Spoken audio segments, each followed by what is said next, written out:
Alright, so everyone, welcome to the Sleep Guys channel. Sorry for the late live stream, I would suggest. But without further ado, let's actually start the live stream. And for this video, we're looking at will be an audiobook on economics questions for Csec. You could listen to this as you relax, and chill. And without further ado, let's start. So, welcome back. Second, we will be answering them. So, this is on the year 2019, paper 2, section I. Answer all four questions in the section. Each question is worth 15 marks. So it says here, define the term opportunity cost between two choices, right? So usually within any case scenario, you have the idea of choice in mind. So with the idea of choice in mind,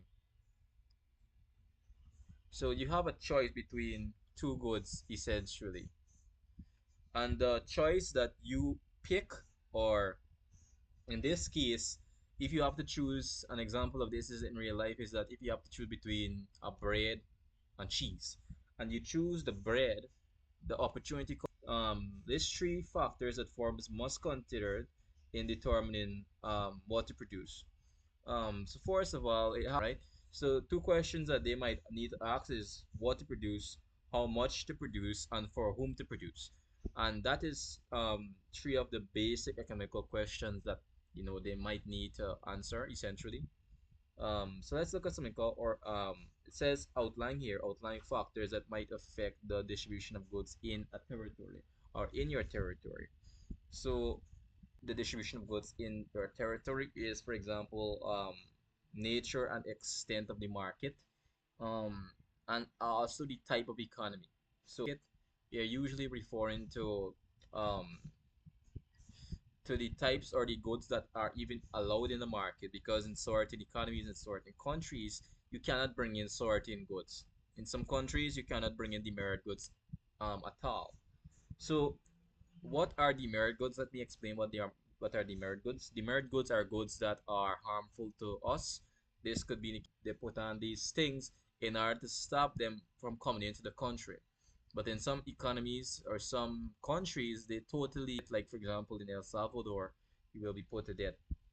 So that is two things that, or two factors that might affect the distribution of goods in your territory. So for question D, which is the last question on section I for the year 2019 paper 2, it says the government in your country has placed a price control on rice and set the price ceiling below the equilibrium price. With the aid of a diagram, discuss two effects of this action. We cannot really utilize the diagram in its entirety of senses, but we could look at what effect it may have. So it says here, discuss two effects of this action. So if you place the price on rice below the equilibrium price, you might want to know what is equilibrium. With the term equilibrium, we have the term equity. And equilibrium basically means that the price is low. It is not high. And when prices are not high, we have something called the forced law of demand that states as the price of a good or service goes down, the demand increases. The demand of rice will increase, and it will affect the consumers, or not really the consumers, but the persons that sell these goods, to be put in a very disadvantageous position. So let's move on to question A. Let's three-factor production. Three-factor production, namely, are land, capital, machinery, equipment, vehicle. That's under the idea of capital. These are all under the factor production capital. And it says here, explain how the market and the government differ in the allocation of resources in your territory. So markets usually in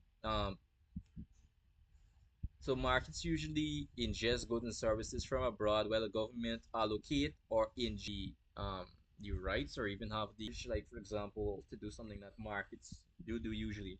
So markets usually just distribute the goods to local consumers, their buyers, and what their sellers. But the government does that on a larger scale. Plus, they have more equity and they have more liberation as it relates back to what they could actually do. They could and they usually set standards on sorting goods that could be brought into the country in general. and that's something that markets can't really do. So it says here, it says for the outline three merit of the market system in allocating resources in Caribbean countries. The merit of market system in allocating resources in the Caribbean are effective resource allocation, price determination, economical freedom.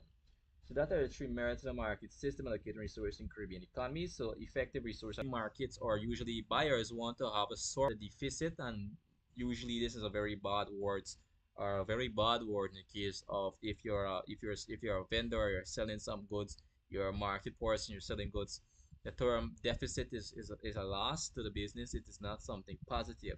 And economical freedom, the markets have to have that leverage, and they want to have that leverage in order to buy whatever goods they want without having to be dictated by the government in any santico manner. So moving on, we have the let's move on to that question. There's three roles. There's two functions of money.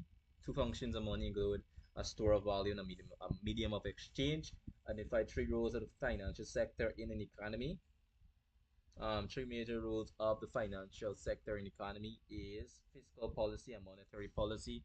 Fiscal policy is like, for example, in the case of like a recession, they might utilize fiscal policy to ingest or take out money from the economy. It depends on the economic state of the country. They could ingest that money into the economy, or they could take it out or take out the externalities in the economy. So let's look at the roles of the financial sector in economy. This is still on the year 2019, so let's keep on reading. It says here, there's three roles of financial sector in improving the human resources in a country by usually providing employment. And there's a big differentiation I would like to see between the central mark or the central banks and the commercial banks. Is the bank of banks, and it is um lender of it's as I said before, it's a bank of bank, and the sector in a country could utilize both terms. But one of their major responsibilities is financial advice and savings account and all these other accounts. But one of their major advice, financial assistance in the form of loans.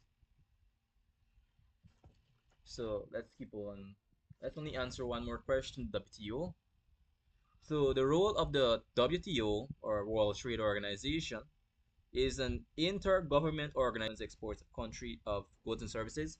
I did made a video on this. We did talk about trade barriers on that podcast. We talked about quotas, we price or the amount of goods that could be brought into a country in general. So um, and the CET to us, the common external tariffs is another term. So we have common external tariff, preferential tariff, and we have the standard tariff. And we have duties, and more than just duties, we have quotas.